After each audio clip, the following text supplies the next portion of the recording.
Movie शुरू होती है और हम मार्क नाम के एक आदमी का स्टेज शो देखते हैं। मार्क एक बहुत ही पॉपुलर साइकिक है जो कि अपने लाइव शो में मरे हुए लोगों से बात करता है और इस शो में हम ये भी देखते हैं कि जो लोग शो देखने आए हैं, मार्क उन लोगों के मरे हुए करीबियों से बात कर रहा है, जिस कारण ऑडियंस बहुत ही ज्यादा प्रभावित हो रही है। और इसी शो के बैक स्टेज पर हम फिलिप गुडमैन नाम के एक आदमी को देखते हैं जो कि एक टीवी के जरिए इस शो को देख रहा है। आपको बता दें कि फिलिप का काम ऐसे लोगों का पर्दाफाश करना है जो कि भूत प्रेत से बात करने का दावा करते हैं। और अब इस शो में भी फिलिप अचानक से स्टेज पर आ जाता है और मार्क का पर्दाफाश कर लोगों को बताता है कि मार्क ने कान में एक ईयर पीस लगा रखा है जिससे वो अपनी टीम से बात कर रहा है। मार्क की टीम विक्टिम की सारी इन्फॉर्मेशन उससे पास कर रहे हैं। अब फिलिप लोगों को और भी कुछ बताने वाला होता है, तभी वहाँ पर गार्ड्स आ जाते हैं और फिलिप को स्टेज से उतार कर भगा देते हैं। मगर तब तक फिलिप जो चाहता था उसने वो काम कर लिया था, जिस वजह से मार्क का सारा शो खराब हो जाता है। फिलिप बचपन में चार्ल्स नाम के एक आदमी का बहुत ही बड़ा फैन था, क्योंकि वो भी लोगों का पर्दाफाश करने का ही काम करता था। और एक दिन जब फिलिप अपने घर पर काम कर रहा होता है, तभी उसके पास चार्ल्स का एक लेटर आता है और वो फिलिप को अपने घर बुलाता है। अब फिलिप बहुत ही जिज्ञासा के साथ चार्ल्स के घर जाता है, क्योंकि अभी तक उसे यही लग रहा था कि चार्ल्स मर चुका है। मगर जब वो चार्ल्स के घर जाकर उसे मिलता है तो वो देखता है कि चार्ल्स एकदम बुढ़ा हो चुका है और वो बस दवाइयों के सहारे ही जिंदा है। अब अपने आइडियल चार्ल्स से मिलने पर फिलिप उनको कहता है कि मैं आपका बहुत बड़ा फैन हूँ और मैं यहाँ तक आपसे ही इंस्पायर होकर पहुँचा हूँ। फिलिप ये सब कुछ बोल ही रहा होता है, तभी चार्ल्स उसे डांट कर चुप कर देता है और कहता है कि मैंने भी जवानी में स्पिरिट्स को मजाक समझकर बहुत सारे पर्दाफाश वाले शो किए, मगर उनमें से कुछ केस ऐसे भी है जो मुझे आज भी हिट कर रहे हैं। चार्ल्स कहता है कि ऐसा नहीं हो सकता, आप ऐसा कैसे कह सकते हैं? आपने ही तो दुनिया को सच्चाई से रूबरू करवाया कि इस दुनिया में स्पिरिट्स जैसी कोई भी चीज नहीं होती है। अब चार्ल्स आगे जो भी बातें कहता है वो फिलिप को बिल्कुल बेबुनियाद लगती है और उसे ऐसा लगता है कि बढ़ती उम्र के साथ चार्ल्स का दिमाग खराब हो गया है, इसलिए वो ऐसी बैकी बातें कर रहा है। फिर फिलिप वहाँ से जाने लगता है, तभी चार्ल्स उसे रोककर एक लिफाफा देता है और कहता है कि इसमें वो 3 केसेज है जो कि मेरी लाइफ की सबसे बड़ी गलतियां हैं। अगर तुम्हें विश्वास है कि मैं गलत हूँ तो जाओ और इन केस पर इन्वेस्टिगेशन करके मुझे गलत साबित करो, और हो सकता है कि रिजल्ट देखकर मैं यानी मेरी तबीयत भी ठीक हो जाए। अब यहाँ से फिलिप चार्ल्स को गलत साबित करने के लिए केस को अपने हाथ में ले लेता है। और जब वो चार्ल्स के घर से बाहर निकलता है तो फिलिप को खिड़की से चार्ल्स के घर में एक स्पिरिट की आकृति दिखाई देती है, जिससे हमें ये पता चलता है कि केस हाथ में लेते ही उस स्पिरिट ने फिलिप का पीछा करना शुरू कर दिया है। मगर फिलिप उस आकृति को इग्नोर करके आगे बढ़ जाता है।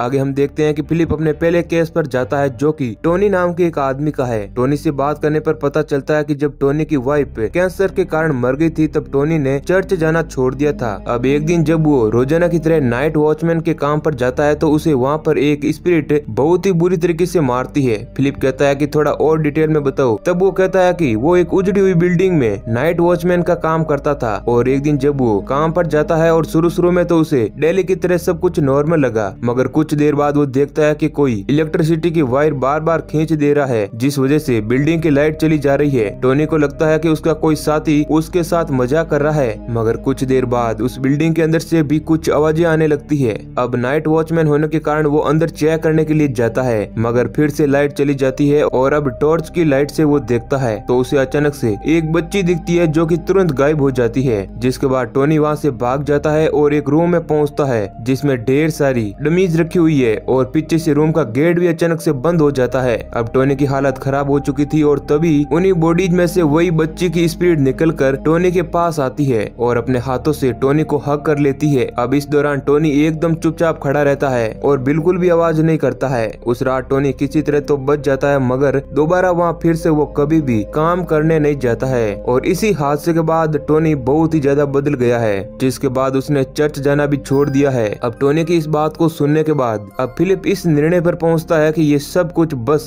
टोनी का वहम था, क्योंकि वो रात में एक ऐसी बिल्डिंग में काम करता था जो कि बहुत ही पुरानी थी और सुनसान खंडरों में रात को आवाजें तो गूंजती है, जिस कारण इंसान का वहम और भी ज्यादा बढ़ जाता है। अब यहाँ से फिलिप अपने अगले केस पर जाता है जो कि एक साइमन नाम के लड़के का है। अब यहाँ साइमन मानसिक रूप से भी बहुत ही ज्यादा डिस्टर्ब है और जब फिलिप उसकी स्टोरी सुनने बैठता है तो वो बताता है कि जब वो एक दिन लेट नाइट अपने डैड की कार चलाते हुए घर आ रहा था तब उसके डैड का उसे कॉल आया और उन्होंने कहा कि मुझे पता चल चुका है कि तुम अपना ड्राइविंग टेस्ट फेल कर चुके हो और फिर भी तुम अभी तक कार को लेकर इतनी रात बार घूम रहे हो, तुम घर आ जाओ, जिसके बाद मैं तुम्हारी अच्छी खासी खबर लूंगा। अब ये सारी बात सुनने के बाद साइमन अचानक से डर जाता है और सोचने लगता है कि अब वो अपने डैड से बचने के लिए क्या कर सकता है। और इसी सोच की वजह से साइमन का ध्यान भटक जाता है और तभी किसी आदमी का साइमन की कार से एक्सीडेंट हो जाता है, जिसका फेस हमें नहीं दिखाया जाता है। साइमन कार से बाहर निकलकर उसकी बॉडी को देखता है और फिर उसे वहीं पर छोड़कर वहाँ से भाग जाता है। थोड़ी दूर जाने पर एक सुनसान जंगल के बीच साइमन की कार रुक जाती है और वहाँ पर फोन का सिग्नल भी नहीं आ रहा होता है। साइमन कॉल लगाने के लिए कार से बाहर निकलकर कुछ दूर जाता है और जब वो पीछे मुड़कर देखता है तो उसे कार के पास कोई खड़ा दिखता है, जिसे देखते ही साइमन के दिमाग में सबसे पहले भूत का ही ख्याल आता है। और फिर जब साइमन कार के पास जाता है तो उसे वहाँ पर कोई भी दिखाई नहीं देता। अब यह कार में बैठ जाता है और तभी कार की छत पर कोई कूदने लगता है और फिर वह कुछ दूर कूदने के बाद कार में भी घुस जाता है और साइमन को बैठे रहने के लिए कहता है। अब साइमन डर कर कार से निकलकर जल्दी से भागने लगता है, मगर जंगल में एक पेड़ किसी भूत का रूप लेकर साइमन को घेर लेता है, जो कि बहुत ही ज्यादा हॉन्टेड होता है। साइमन इस केस में जिंदा तो बच जाता है, मगर वो स्पिरिट आज भी उसका पीछा कर रही है, जिसके चलते वो अपना गेट हमेशा बंद ही रखता है। अब ये स्टोरी सुनने के बाद फिलिप वहाँ से निकलकर जंगल के उस हिस्से में जाता है जहाँ पर साइमन के साथ ये हादसा हुआ था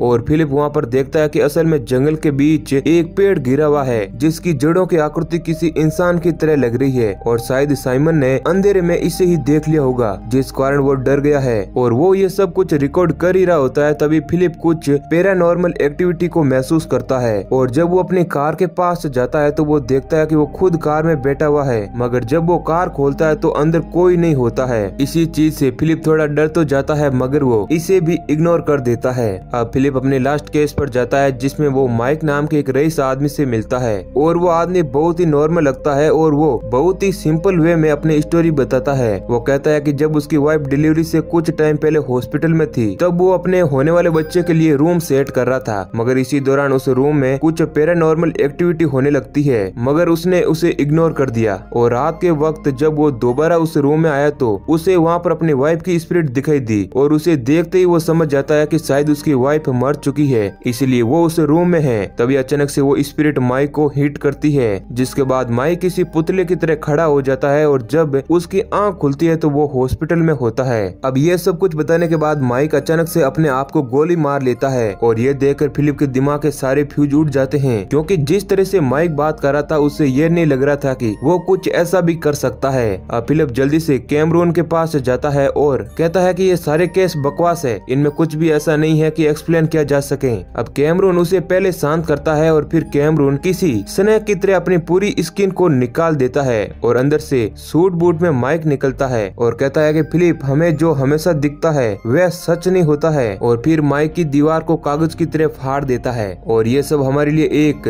भ्रम जैसा होता है। फिर माइक फिलिप को एक जंगल में ले जाता है जहाँ वो अपने बचपन का एक सीन देखते हैं, जिसमें दो लड़के उसे बुली करते हैं और कुछ देर बाद वहाँ एक मेंटल डिसेबल लड़का आ जाता है और फिर वो दोनों बुली करने वाले उस मेंटल डिसेबल लड़के को एक गटर के टनल में अंदर तक जाने के लिए कहते हैं, जिसके बाद वो लड़का वहाँ पर चला जाता है, मगर उसे अस्थमा का एक अटैक आ जाता है, जिसके चलते उसकी वहीं पर मौत हो जाती है। अपने आखिरी वक्त में जब वो लड़कों से मदद की गुहार लगा रहा होता है, मगर फिलिप वहाँ पर अगर थोड़ी भी हिम्मत दिखाता तो वो उस लड़के को बचा लेता, मगर वो वहाँ से भाग जाता है। फिर माइक फिलिप से कहता है कि तुम ये जो भूत प्रेत के न होने की बात कहते हो, इससे तुम किसी का भला नहीं कर रहे हो। असल में तुम एक खुद स्पिरिट से भाग रहे हो जो तुम्हारे पीछे है और तुम चाहते हो कि तुम इस बात पर बिलीव ही ना करो कि कोई स्पिरिट है। अब यह सब कहकर माइक वहाँ से चला जाता है और तभी फिलिप पर वो मेंटल डिस्टेबल लड़के की स्पिरिट आकर अटैक कर देती है और फिलिप को मारने लगती है। अब यहाँ से सीन चेंज हो जाता है और हम फिलिप को एक हॉस्पिटल बेड पर देखते हैं, जिसके मुंह में ट्यूब्स लगी हुई है। ये देखकर पता चल रहा है कि फिलिप की कंडीशन बहुत ही ज्यादा खराब है। तभी वहाँ पर माइक, साइमन और टोनी आ जाते हैं और असल में वो कोई विक्टिम नहीं होते हैं, वो सब तो हॉस्पिटल में काम करने वाले स्टाफ है। और यहाँ हमें पता चलता है कि फिलिप ने कुछ टाइम पहले ही अपने मुंह में गोली मार ली थी, जिसकी वजह से वो कोमा में है। और ये जो स्टोरी चल रही है वो फिलिप के दिमाग के जरिए हमें बताई गई है और इसी सीन के साथ मूवी खत्म हो जाती है। क्या आप भूत प्रेत पर विश्वास करते हैं या फिर नहीं, हमें कमेंट करके जरूर बताइए। वीडियो में अंत तक बने रहने के लिए आप सभी लोगों का बहुत बहुत शुक्रिया।